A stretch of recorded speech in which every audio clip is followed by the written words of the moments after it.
Geoff Keighley, he must be stopped. This is a cow's opinion, and hey, we've been playing a lot of RPGs lately, but don't think I'm not going to hit on the news as it comes out, because guys, the Game Awards pushed something out on Friday when I was sick and playing Dragon Quest III for you guys. But I wanted to make sure that I got this video out on Sunday when I don't usually develop and put out videos of gaming, because they just confirmed that Elden Ring's DLC and all DLC is Game of the Year eligible. This is a cow's opinion, where we look over the latest and greatest in news and happenings of the gaming industry. Now, on Monday, tomorrow, they're going to announce all the nominees, and Polygon has posted this. Thank you to Maddie Myers for putting this.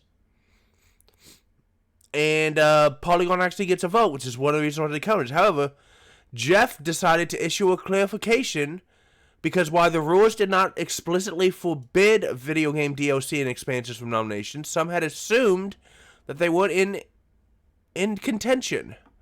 So in an update to their FAQ, the question was, are DLCs, expansion packs, and remakes remasters eligible? And the answer is now, the Game Awards aims to recognize the best creative and technical work each year, irrespective of the format of that content's release. Expansion packs, new game seasons, DLCs, remakes, and remasters are eligible in all categories if the jury deems the new creative and technical work to be worthy of a nomination.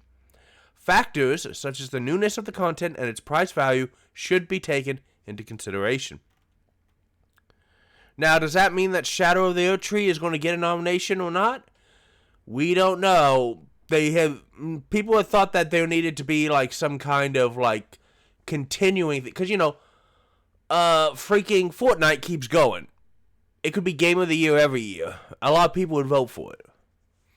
And they predicted that Elden Ring here at Polygon would be in Best Ongoing Game, the place that parent games for exceptional DLCs expansions tend to get nominated, but now it could be anywhere. And there is a correction. A previous version of the story incorrectly suggested that voters for the Game Awards may not have been aware of this rule, but according to that, voters are informed prior to submitting their ballots. So, this is just a little quickie. Guys, Geoff must be stopped. Okay, I love the guy. I think it's great that he's doing the Game Awards, that he brought Video Game Awards, but he's got to be stopped, okay? He gives Kojima like 15 minutes every damn year, even when Kojima doesn't have anything. And then we have to sit there and watch them make jokes instead of getting to see trailers or awards. He doesn't give anybody time to accept their award. He has an entire award show, and then like a third of the awards or more are just, oh, hey, here, by the way, we did these off camera, whatever. And now his buddies over at Elden Ring can be Game of the Year again. And I think that's absolutely ridiculous. I think it should have stayed in the ongoing release. I mean, again, a remaster and a remake is fine because you're enhancing it and putting it out again. But a DLC or an expansion pack should not be Game of the Year eligible. It should not be. The game, it's not a game, it's an expansion pack or a DLC. A game should be eligible. And we've seen this. There's been growing criticism to some of Geoff's decisions now that the Game Awards is the biggest and greatest. And look, I'm going to tune into the great gaming awards too. I like the Game Awards. But that doesn't mean that I don't want it to be good, and that doesn't mean that I don't see certain problems manifesting itself over and over and over. We need Geoff to please, man, just listen. Geoff, can I talk to you for a second? You're the big dog now, okay? And that's great. That's wonderful. You've earned it.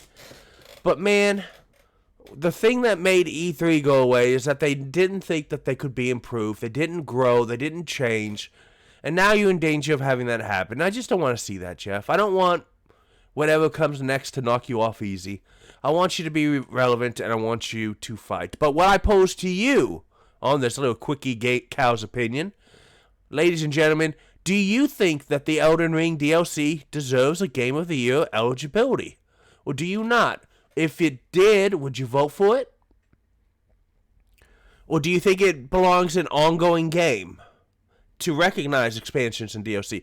Let me know in the comments below. We got a whole week of RPG goodness or whatever news stories hit you. The Cows channel. Oh, still congested. Excuse me. The Cows channel is in full swing once again. And you know what else is in full once again? The fact that you can play more games. Games are awesome.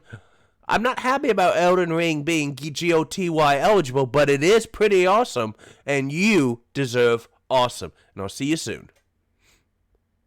I mean, look, I'm not going to tell this dude right here he can't be Game of the Year.